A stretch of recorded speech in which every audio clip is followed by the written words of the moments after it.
Hi, my name is Dave from DV Labs, and with me today is Mike Ivey from Cafe Life. And Mike and I have been working together for many, many years, and we are good friends.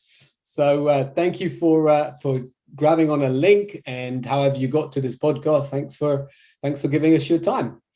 So both Mike and I are we're passionate about helping people make change, helping businesses improve, grow, scale.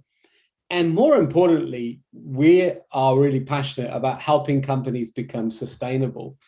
Sustainable in the way they do business, sustainable in terms of the environment, it's sustainable in the way that we go about doing what we do. And so part of the work that Mike and I are involved in is helping companies achieve their sustainability goals.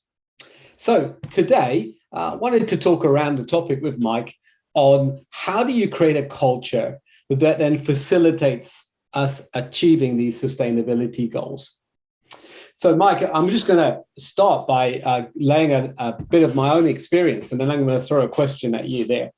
So over the last 10, 12 years, my company Energy Drive that we started has been working with companies and putting equipment in place that is attached to large motors that significantly reduces the carbon footprint and the kilowatt hour consumption. Now, it's a zero capex model, and you would have thought that this would have been embraced very easily and very quickly into businesses. But it's been my experience that as you bring this new technology in, it got met with a number of barriers that I didn't foresee. Some of those barriers were in the way procurement would look at it, or in the way the engineering team would look at these ideas. And I quickly realized that the reason that this new technology was facing these barriers was because there hadn't been any change management or indeed change of thinking, none of that work had been done beforehand. And so the people felt that these new ideas were just being imposed upon them. And of course, all sorts of things get challenged when you feel an idea is imposed upon you, even though they can see the benefits are really good. And really, that's what got me thinking about how we can help organizations achieve their sustainability goals by first and foremostly helping them have the right conversations and change the culture. Now, Mike, I know you've had a lot of experience in culture change and change management, etc. So let me throw the ball to you and give you the big question. Where do you start in helping to change the culture of an organization in order to see their sustainability goals achieved? Where would you start? I think the big thing for me is that culture, which is the way people think, feel, and behave, can only be engaged with the people in an organization when we engage them at a very adult to adult space and we have conversations with them. So everybody's telling themselves a story about everything. You've got a story, Dave, about some of the events that are going on in the world. I've got a story as well. And we often seem to think that people will just adopt our story. And people won't, because people have got feelings and they've got ways of being, thinking, believing. So when we come along and we give an instruction, and the instruction might say, hey, we're going to look after the planet in this organization. It might sound very aspirational. It might sound very good. And we sort of think, well, everybody's going to get on that bus. Yeah. But people only get on the bus when the story that they tell themselves is, I need to get on the bus. And we make so many assumptions and we have the strategies then, but we've never ever taken the time to engage others at an adult to adult space. So for me, the first big thing about culture is the people who work with you are adults. They've got a story that they're telling themselves. And the only way that story gets amended, altered, shifted, changed, whatever, is by engaging them. And here's the beautiful part. When you engage their story, you just might find that your story needs to shift as well. And hopefully we get a better collective story. Absolutely. You know, that's interesting because you would think that everyone would want to get on board with achieving sustainability goals. I don't think it's too much to assume that everyone can see the world and the planet is in trouble. And if we carry on behaving the way we are, it's only going to get worse. I don't know anybody that wouldn't necessarily agree with that. So you would think that the easiest thing in the world will be to announce we're going to make some changes because we all want to become greener. Yeah. And I think that's the mistake people make, is they assume that people will be able to make those changes, you know, with little to no facilitated conversation or whatever you. And maybe that's one of our first problems, this assumption that we have, right? Yeah. I think there's often a battle taking on between the things that we believe in and the things that we really care about. And all of us believe in being healthy. Well, I don't know anyone who doesn't believe in health being a good thing. But there's other things that we care about, and care about is what you devote your time to. So when we talk about the environment, most of us believe in looking after the environment and that we have a responsibility here. But every single day I wake up and I've got choices to make, and my choices are directed by what I care about, really care about. Yeah.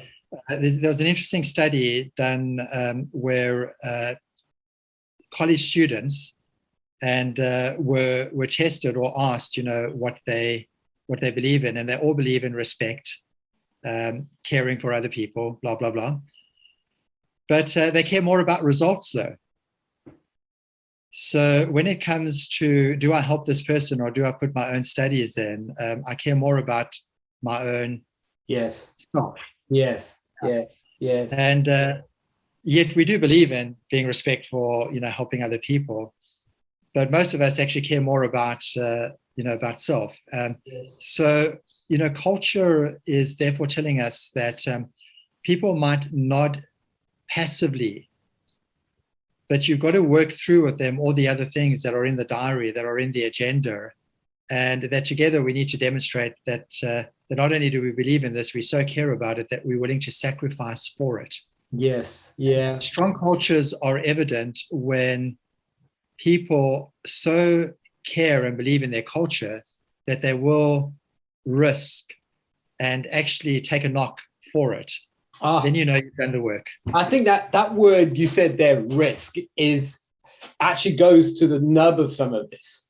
So I think that there's firstly the risk of one's own reputation. So when you're bringing some new way of doing something, some new equipment, some new approach, and you are being seen as the driver of that, there's a risk that it may fail and it may look bad on you. There's the risk that the particular equipment or whatever may not work, may cause problems to the business. So the CEO may see that as a risk. You know, the whole thing of if it isn't broken, then don't try and fix it kind of thing. You know, I certainly have experience when you perhaps bring a new idea to a company or doing something differently. The first place certainly engineers go to is all the reasons why it shouldn't work, why it can't work. That's the first place. And I think a lot of people give up at that hurdle because they don't want to go through the process of listening to those challenges and finding solutions, overcoming those obstacles. You know, that's where people fail at the first hurdle. And I think a lot of it is people don't want to take their personal risk of change, you know. And I think that's something, giving people confidence, right? Yeah. So if you take, you know, the engineer, what does she care about? They care about being right. They care about their reputation. Right. They care about being in control. And then you come along and you're presenting a great argument on the environment, and they believe in that as well. But they care more about being the decision maker or the old way, comfort, and those sorts of things. And I think those are often the challenges that organizations need to overcome when they're establishing culture. Everyone's going to nod their head in approval to a culture of respect, a culture of resilience, a culture of courage, a culture of looking after the environment. But we've got to realize that culture is going to push on things that people care about. And therefore, the culture has got to be facilitated and worked on. Here's another thought, and I'm going to borrow a little bit from Brené Brown here. We might say to people, we want a courageous culture and a risk-taking culture. But here's the deal. If we are going to be courageous, and I'll use Brené's words here, it means you're going to get your ass kicked, and you're going to experience failure. But do we teach people how to deal with failure, because failure potentially brings shame? So it's one thing to have the aspiration of we're going to be resilient and risk-taking, but it's another thing to prepare people for that world where you are a risk-taker. Yeah. Because a risk-taker means that the control that you used to have, you don't have right now. I love that. Again, if we go back to the engineer, Dave, that's why we could get this nodding passively, but a resistance inwardly, because there is the chance of it not being what it used to be. And I think I love what you're saying. I mean, firstly, I've been in many rooms where people have nodded yes on the outside and shaken their heads no on the inside. You know. Yes. And I've often I've heard this before. It is all when you're trying to help people get to a decision, it's better to get them to the no rather than the yes. If you can get people to tell you their objections to an idea sooner, it's a lot quicker then to get over the objection to a yes. Yes. But what we're so wanting people to agree with us all the time that they will agree with you until you leave the room, and then they'll voice all their objections. And I think when we talk about helping people create a culture, it's helping people have a discussion where they feel that they can bring the no's out into the public, and they can vocalize why they think things might be a problem. And then you can have the conversation in the room. You know, so many times we have conversations, but the real ones happen when we're not in the room. Yes. Where, you know, we can't do anything with it, you know. Someone once said this, culture is a learnt pattern of behavior. So a culture is a way that you do things that you've learnt either by osmosis, being in it, or being taught it as an early age, you know. And certainly I know in the engineering discipline, in the financial disciplines, the disciplines of business, there's some very well laid down practices that form cultural behaviors and norms. But if we are going to make a significant change in an organization to bring about these sustainability goals, it is going to require changing those rules of behavior, which we would call a paradigm, right? Have you had any experience in exactly doing that, changing a paradigm in an organization? Yeah, so, you know, for me, when I think of culture, and you said it beautifully, the first thing that leadership needs to do with culture is they need to define the culture that they want. Now, the definition is normally the easy part, even though it's not necessarily scientific. It's a bit of challenge that needs to take place. But then we need to get to the activation, just like you activate a brand. So you need to activate the culture. And the activation of culture is a repetitive process. So what we try and do as we go into organizations is we try and look for ways to get the message repeatedly in a conscious place. And if something is in a conscious space long enough, it can eventually move into a non-conscious space. But the only way that you get things from conscious to non-conscious, from head to heart, is through a process of absolute repetitiveness. But the repetitiveness can be fun, and the repetitiveness needs to be storytelling, engaging emotions. Yes. So, you know, a person who I really look up to in this space is John Kotter. And, you know, Kotter speaks and he says, we don't convince people because we give them spreadsheets that shift their thinking. We create culture because we engage truths that impact people's emotions and hearts. Yeah. And so, Dave, you know me, I love the story, and we need to create emotive narratives. And this is what we try and do with organizations, is to create emotive narratives, which is sometimes in the form of pictures, sometimes in the form of story, sometimes in the form of other multimedia forms. But you need to do it long enough so that it eventually becomes part of the bloodstream. It needs to get under the skin, doesn't it? Yes. It needs to penetrate under. And I think I know that a lot of coaches have been criticized of coming over and almost being so soft and so airy fairy that the CEOs, the T's of these worlds, they want to see the concrete, absolutes. And I think that this approach is both and. It's about creating the emotion that changes the internal conversations that we were talking about.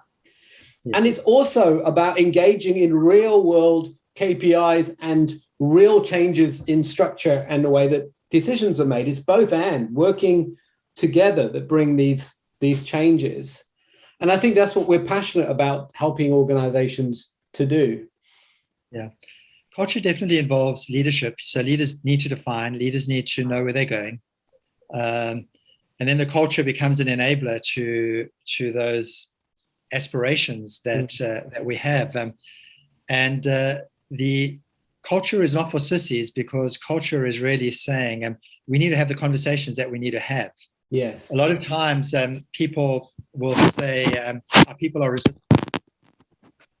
Well, maybe they are, but maybe leadership perspective, a conversation we're not prepared to have or to engage in going.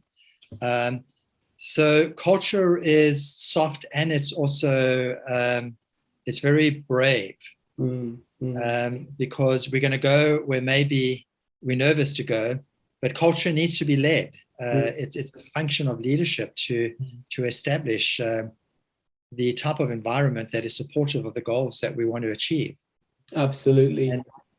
And yeah, so culture is the domain of leadership, but culture is collaborative, culture is inclusive, culture is engaging.